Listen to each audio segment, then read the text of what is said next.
Donald Trump first came out and said that Russia needs to adhere to a 30-day ceasefire without condition. Donald Trump added that if Putin does not agree to the ceasefire, then he will consider sanctions.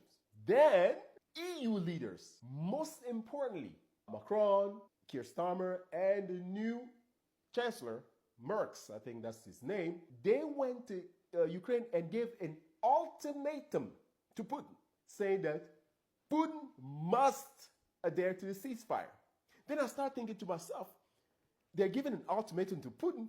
Man, these people, they probably have something against Russia this time that when they impose it to Russia, that's it. It is over for Russia. Russia is going to fall. So my next move was to try to find out what would be the consequences. And this is what they say. That if he turns his back on peace, we will respond.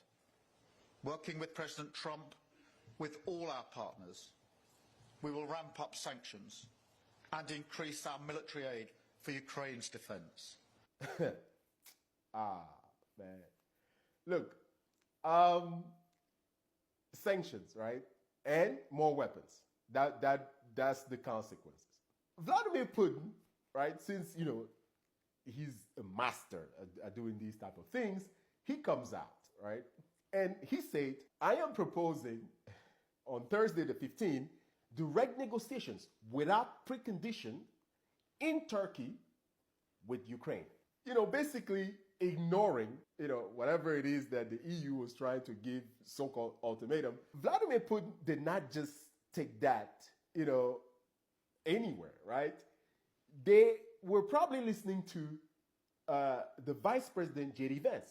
He's the one who said that we believe that Russia and Ukraine need to talk. This is probably where Vladimir Putin got inspired. He does not want to come out just straight up and say, no, thanks. He wanted to be, nice.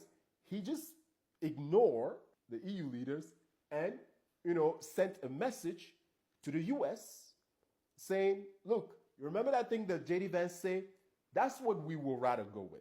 And in particular, the step that we would like to make right now is we would like both the Russians and the Ukrainians to actually agree on some basic guidelines for sitting down and talking to one another. Obviously, the United States is happy to participate in those conversations, but it's very important for the Russians and the Ukrainians to start talking to one another. We think that is the next big step that we would like to take. So Vladimir Putin was able to throw the ball back at Ukraine. At first, Zelensky comes out and says, oh no, we will not sit down if there is no ceasefire.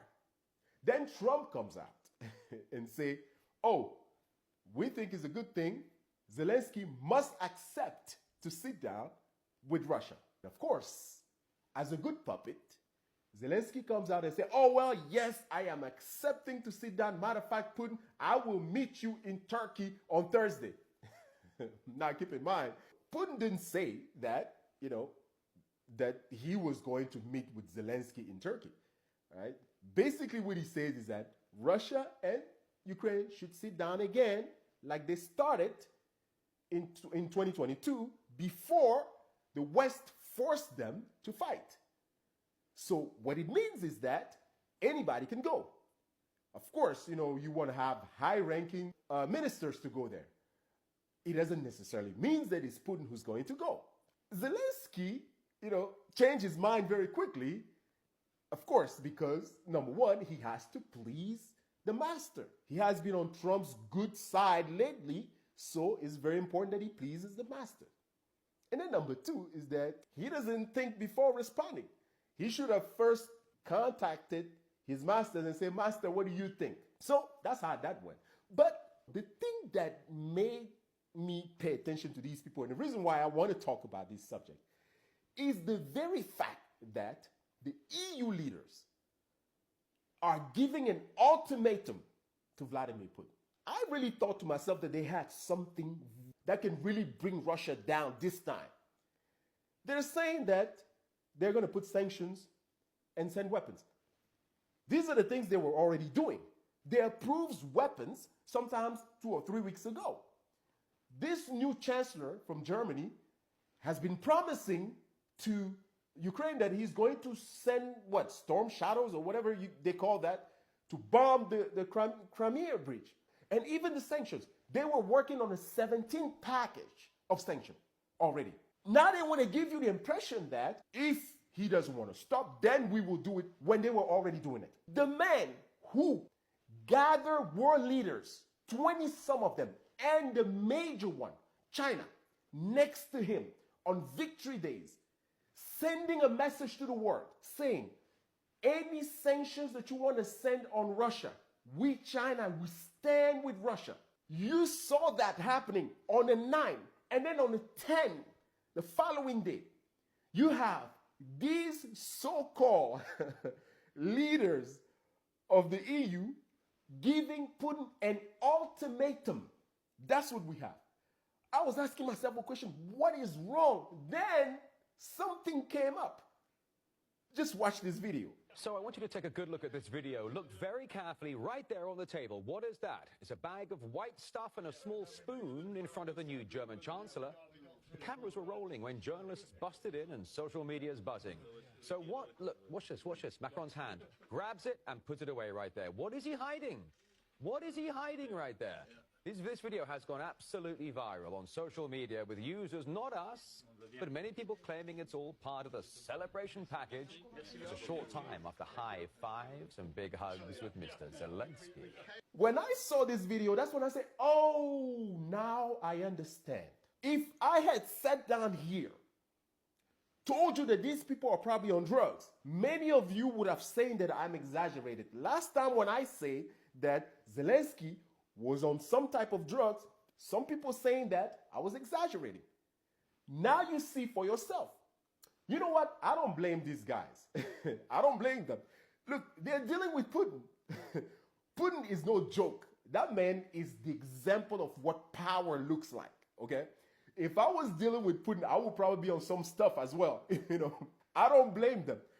Just the fact that they have to deal with him every single day probably need some type of assistance. I understand the fact that they really have to rely on something very strong to make these decisions. I also understand why these people think that Ukraine is winning. Keep in mind, Ukraine has never won anything. Ever since 2014 when they started this conflict, they never won anything.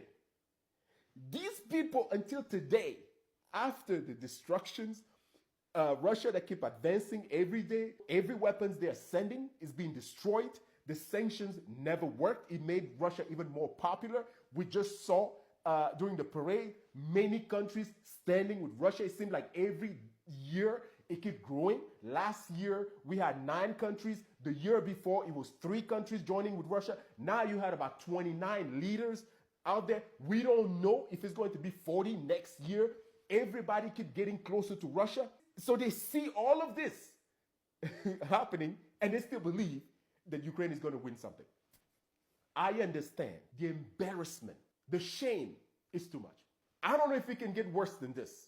They wanted to overshadow the parade, and in doing so, they came up with a so-called ultimatum to try to show that, hey, look, we still have power even if Russia is standing with China. And they stumble on them by surprise, right? I guess using sugar just to try to make their coffee taste good. That's probably what it was.